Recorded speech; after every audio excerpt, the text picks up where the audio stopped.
The purpose of this series of videos that we put together into a movie is to provide an opportunity for staff members and administrators to see a baseline, an RTI system that works. The RTI program here at Colt Andrews is based on a professional learning community model where there's a series of participants, consistent participants, each and every week. It started out many years ago as a roundtable discussion over certain kids who were flying on our radar screen. And these children were discussed at the table where we brought psychologists, social workers, classroom teachers, reading specialists, special ed teachers to the table so that they could all give a little bit of input as to what can we do for this child if this child isn't succeeding. Many times it was behavior that was brought to the table, and we put behavior plans into place, and we asked for follow-up feedback. At other times it was academic issues. We have over 50 children here at Colt Andrews on RTI. We rotate them through, and we see 2 children in the course of a half an hour, which we typically sit here at lunchtime and eat and do RTI sessions, because people give up their lunchtime because they believe in this RTI process. What do you think there is to talk about our RTI team that would show its efficiency and show how it helps the kids move forward? Is there anything in particular that you think we do here? Some of you go to other RTI teams. What is it that allows for that success of this team? People respect each other. They're willing to offer their suggestions. Yeah. Thinking of the child and not bringing egos into the meeting. We do get a sense of the rate of progress and should it be accelerated, what else can we do, what else can we try, what new interventions, how can we change instruction for whoever is working with the child. We get to know that child. Those of us who are not with that child all day long, like maybe the child that we'll be talking about, Marilyn and Kate are with them all day long. And I see her, but not in that same sense. But I feel like I know her as one of my students. We pick a 2-week or a 4-week or a 6-week goal, we document it, and then we come back and look, and sometimes they obtain it and sometimes they don't. And sometimes we have to go back and refocus. Some kids come in with a lot of different issues, but we pick the one that we feel is the most critical, the one we can work with, the one that we can target specifically, so I think that helps too. The thing about just the way we grew. I mean, we started back at Reynolds when Reynolds and Byfield would come together. Remember, we used to sit around the table with Elaine Skabinski, and she'd take note after note after note, and it was just red flag kids. It wasn't even RTI at that time, but these were kids that we needed certain people's opinions on and how to get them, whether it were academically or behaviorally. And we all just sat around the table at lunchtime, and that's how it kind of grew. And we just kept having this round table meeting, and that's what we called it. We all brought our lunch, and it was round table meeting. And then by the time we got over here, we kept doing these meetings, but they got a little more formalized. And then the RTI regulations came into place, which we then said, what's the next step to formalize what we do a little bit more? And for us, it was the communication piece. Here at Colt Andrews, what worked best for us was to have another sheet that had our Tier 1 visit, our Tier 2 and our Tier 3 visit, and we actually had a spot on it for follow-up meetings, so we knew we would follow up immediately. We always set a goal at the end of each meeting. Putting that all together, working together to set that SMART goal, monitoring the fidelity of it, so that there's enough people that are going up and saying, oh, how's it working out with so-and-so, say Sophia. How's it working out with Sophia? Do you need any help with that? Are you able to get in all the pieces? And we all take that role on in helping the child. Today we're presenting Sophia to the RTI team. Kate Barry will be presenting Sophia. The present date today's date is February 8th. In general, she has perfect attendance. She's passed her hearing and vision screening. It seems to be that her area of concern is comprehension and vocabulary in reading. All right. Would you like to tell us a little bit about Sophia and? Well, Sophia was a title student, right, Yes. Marilyn, in second grade, Second grade. and she's title again this year. So Marilyn does work with the group a half hour a day, 5 days a week, and it's a group of 7. And she is a very hard worker. Homework always comes in. Anything that's sent home, parents are very supportive. And one thing we're concerned about is her comprehension. Now that we've gone into more difficult comprehension strategies, making inferencing and wondering and questioning, she's not making the gains. And we just got into M-class testing. We started on February 1st, and she's coming up a K level again. So that's why we thought that it was time to get her. So she's been a K for a long time. For about a year and a half. Mhm.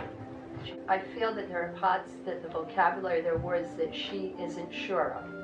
Okay. But she takes them and she holds on to them and puts them back into her writing or her speaking. So we need to set some type of a goal for her. We're going to start with a small goal and see if we're really focusing in on the biggest issue. So in her literacy, it seems that I keep hearing the word vocabulary. Is that something that you feel is that's what she's bleeding out on, is the vocabulary piece? I'd like to start with that. Okay. All right, we need to set a goal for her vocabulary. I also think that there are some other things that we need to do to get some more information about her. I was concerned of how the oral, when it gets more difficult, if she's processing it, so I think we probably should do some kind of screening to rule out her comprehension of language given in directions and as they get increasingly complex. Because if we know that she's able to do that, then that's a great thing, and if she isn't, then that gives us some more information. So we'll be looking at a month from now. Let's look at March 1st. Let's meet again on March 1st at lunchtime to go over her. Here we are again to talk about Sophia. Let's see about what types of progress she's made since our last meeting. Our last meeting was on February the 8th, I believe. Our goal for her at that time was, let me find that, to increase her vocabulary. I've been having to use a lot of sticky notes and diagramming and sketches, particularly for math and science, and some in reading. But we started with that, and she's actually improved a few of her science grades. She would often earn 2s, but with the use of the diagramming, she's including more details in the drawing, and therefore she seems to be including more details in her writing. Well, I gave her the core, which is for her listening comprehension. I gave her both fiction and nonfiction passages. I read them to her. I started on grade 3. And on the fiction, she only scored 42%. She does need a 75% to pass. She's still a K. She hasn't moved off the K. We do see increases in certain areas for her comprehension. Okay. But as of right now, we didn't make the goal. Okay. Do you think that well, let's get some more data from some other people to see. This is good. You know I like my charts. This is good because it's very clear when it's on a spreadsheet like this. I'm going to add this to her file. Okay. I know there were concerns about her reading comprehension. I looked at her oral comprehension, and when I asked her oral comprehension type questions, she actually did above average. So, and with the vocabulary part, she was below average. When I asked her to define words, for example, she had great difficulty giving me a definition without using the word itself in the definition. She's able to repeat back the directions, so that is coming through and she's able to follow those directions. So it isn't a language processing, it doesn't appear to be a language processing issue that's affecting the comprehension. Okay. So it's not language processing, but there seems to be vocabulary. Right.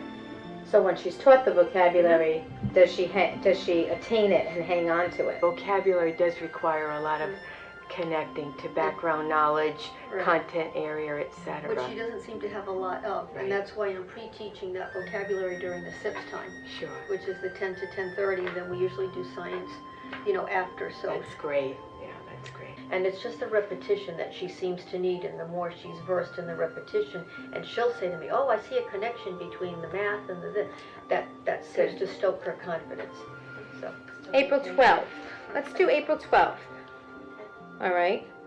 And then the following week is vacation. So we'll get everything in place, get things settled. You can get set up whatever you need to get set up if we still need to continue with her in RTI if she hasn't reached that goal at that point. Okay. But I think we're putting a lot of nice things into place that maybe just need a little more time for success. We meet today to review Sophia again from Kate Barry's class to check her progress. Her goal was to read a level L with complete comprehension, 3 out of 3 comprehension, and read it independently with accuracy, fluency, and comprehension. Meeting with us today, who do we have? We have Patrick, Kate. I just want to make sure you all get these emails and your follow-ups. Tracy, Vicki, Maureen, and Kate Barry. Okay. Look at I that. did give her the making meaning Mm-hmm. from the vocabulary kit. I gave her one on March 11th, and she's got 11 out of 31 words. And then I gave her another one right last week, 4-5, and she got 17 out of the 31 words. So she is making progress. Okay. And I have your My I happy have your drafts. charts. Oh, look at these charts. Loving those charts. Words correct out of total words. Look at how nice that is. Because you can see that growth in the blue. That's good. 311, 45. Yep. Excellent. Pass that around just so that we love those charts. It shows so much information. That's good. And I mean, if she's making progress that Right. fast, then she's making that rate of progress is improving Yes. over that stagnance. Let's go with May 31st at our regular RTI time so we can all be here. Her mother sending in anecdotal notes from home, how she sees the difference, and whereas when she first went on some of the sites she wanted mom, now she'll say, okay, I'm going to go on and do my homophone work, because we started another thing in homophones, and the 2 classes from Christine's children and my children are making a homophone book and a homonym book, and she's excited about that, and she finished early and said, can I do another page? And she chose words that weren't her comfort level, words that weren't related to science or math or something we're doing or the ship. So she's branching out. So that's a good thing. I need a new yellow sheet. We're meeting for the 4th time on Sophia. Oh boy. So I guess we have some good information. We asked Patrick and Melanie and Lisa not to come because this is more of an academic piece. And she was aware that she had passed, because she's aware when she doesn't pass. So just knowing that, Marilyn tested her, but then she told me, no, I passed. So she was very good. She was very excited. I mean, this is a child who still needs support, and scaffolding, but she needs less of it. And she's more, I think, Marilyn, you may agree, more like she was at the beginning of the year. She smiles more, she's putting her hand up more and participating. She's more of, what they call the risk taker. She'll take chances, whereas before she had been more reticent to participate. All right. So it looks like she's picked up a lot of strategies and tools for comprehension. She stayed at a K for 1.5 years. She made it to the L. She made it to the M. She may make it through the N. She's definitely an RTI success. Yeah. I mean, she's made her rate of progress now is tremendous. If she keeps up this rate, she'll be right on level. Right. So she'll need to be in the title program, getting that double dosing next year. Whoever's teaching that 4th grade title will have that collaboration with you and the classroom teacher with you, Miss Barry. I'm going to recommend that we follow up on her in September so we can clear with the 4th grade teacher what we've put into effect and what was the most helpful in helping her to make this grow. All of that data from the core and the making meaning vocabulary, all of that can go in the progress monitoring piece. So that would be great. Great. All right. Thank you all. Thank you, ladies. Next RTI.